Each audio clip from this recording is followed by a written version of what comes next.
What's up mga pre?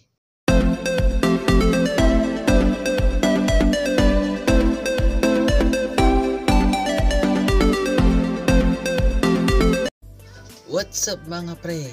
Ngayong araw na to mga pre, gagawa tayo ng video about sa bagong Isuzu Travis. Anong meron sa Travis at ano ba ang may i-contribute niya sa lahat ng mga negosyo dito sa Pilipinas? Abangan nyo mga pre. Isuzu Philippines Corporation launches a last mile transportation solution with its all new Travis light duty truck. Based on the D-Max platform, the Travis boasts the durability, big cargo capacity, a fuel-efficient powertrain, and a modern design. Named after a combination of transport, trading, transcend, and business. The all-new Travis is available in two wheelbase configuration. The short wheelbase Travis S and the long wheelbase Travis L. While both versions have a 1.6 ton payload capacity, the long wheelbase version can readily accept a 10-foot body. Take note, 10-foot body. Kayang-kaya nyo na yung i-handle mga pre. Powering a Travis is a Euro 4 version of Crosswind engine. From Crosswind to Travis, right? The 4JA1, this 2.5 liter common rail direct injection engine makes 78 horsepower and at 3.9 RPM and 176 Nm of torque at 1.8 RPM. Mated to Isuzu MUA 5S. 5-speed manual and the Travis does of 23.4 kilometers per liter, based on the test conducted with the Automobile Association of the Philippines or AAP.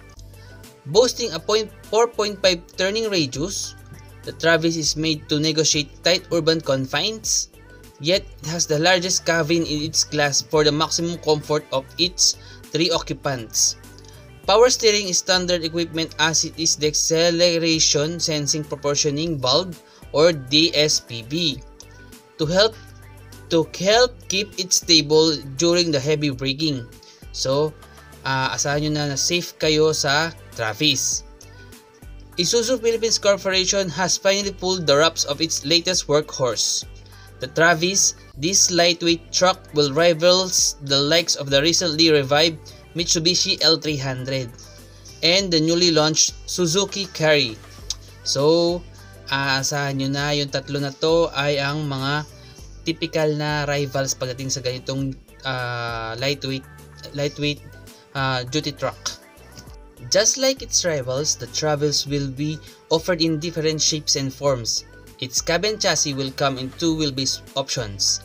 The S, which is the Travis S, being the shorter one, and the L variant or the Travis L, being the longer. Other available body configurations include utility, aluminum, and refrigerated vans, as well as the wrap side truck options. Now let's talk about the exterior. The Travis S stretches out to 4,450 mm by 1,695 mm by 1,995 mm with a 2,250 mm wheelbase. While the Travis L measures 150 mm longer in both overall length and wheelbase. So mas mahaba si Travis L. Given naman yung kasi nga Travis L nga, ibig sabihin long. Its exterior design is pretty basic and it's just what you'd expected from an Isuzu truck. A pair of huge headlamps, coupled with a gray plastic grille, and the door handles and the side mirrors have been blacked out. To complete the simple design, 14-inch wheels have been fitted here. So sa interior naman tayo mga pre.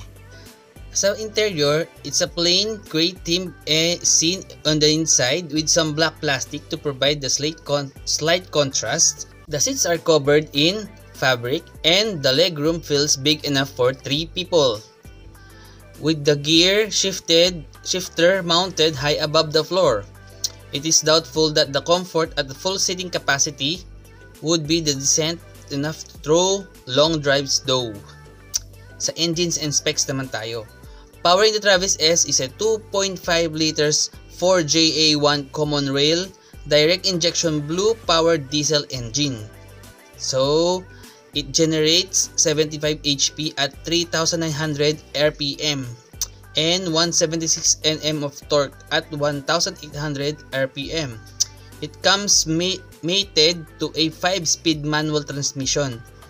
It sounds familiar than this because this is the same motor found in the famous Isuzu Crosswind, but is now Euro 4 compliant. So, alam naman natin na si Crosswind is from Euro 2. So, ang engine ni Travis from Crosswind na Euro 2 is converted into Euro 4. Underneath, a double wishbone with coil springs and semi-elliptical lift spring comprise the front and rear suspension setups. Stopping power is handled by ventilated disc up front and drum brakes at the rear. So halos pareha siya dun sa bagong MUX na double wishbone ang coil spring niya. Lastly, the Isuzu Travis is a workhorse, but it does have air conditioning as well as built-in radio system with auxiliary and USB ports. So, updated siya sa technology. And an SD card slot. So, kung may SD card kayo sa cellphone, pwede nyo ilagay sa slot ng Isuzu Travis. It also has another nifty bonus that's worth noting. The driver seats can be moved accordingly to fit anyone behind the wheel. So, ayun mga pre, na review na natin kung gaano kaganda ang Isuzu Travis.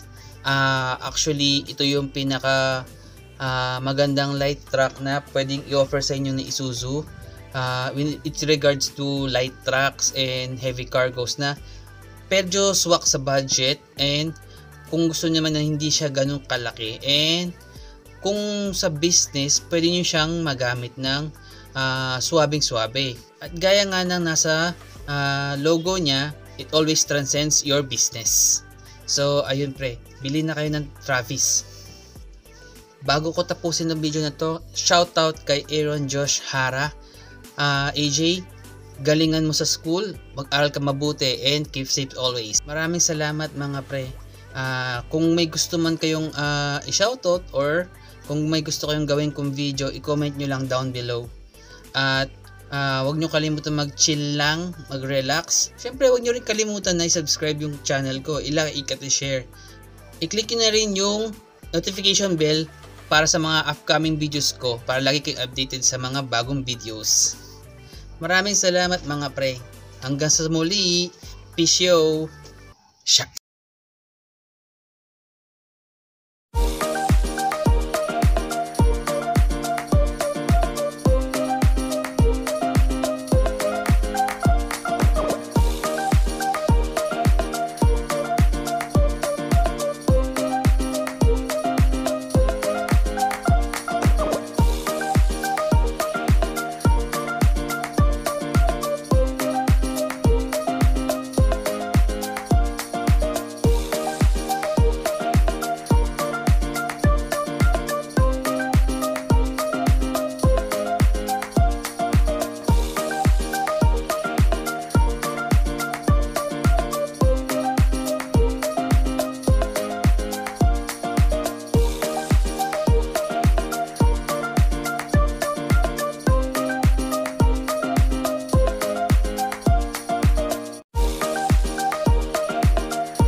Ibang biyahe sa Pilipinas.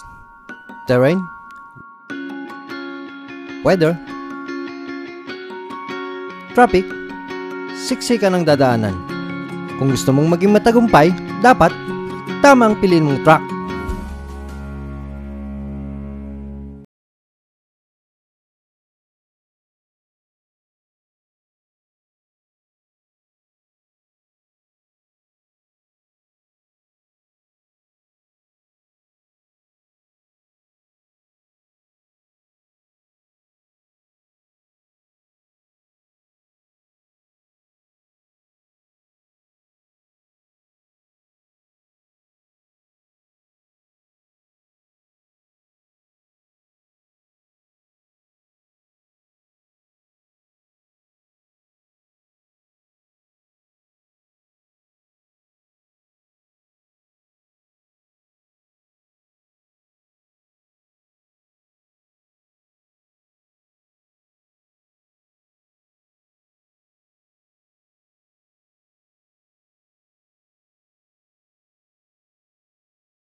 Is built to be used all day, every day, through rain, heat, promising not just reliability, but big profit, making the new Isuzu Travis a solid business investment. As the #1 truck brand in the country, Isuzu brings to you another business solution. Durable, with a big cargo capacity, fuel efficient, and modern design. Are you ready for the new phase of success? The new Isuzu Travis. Transcend your business.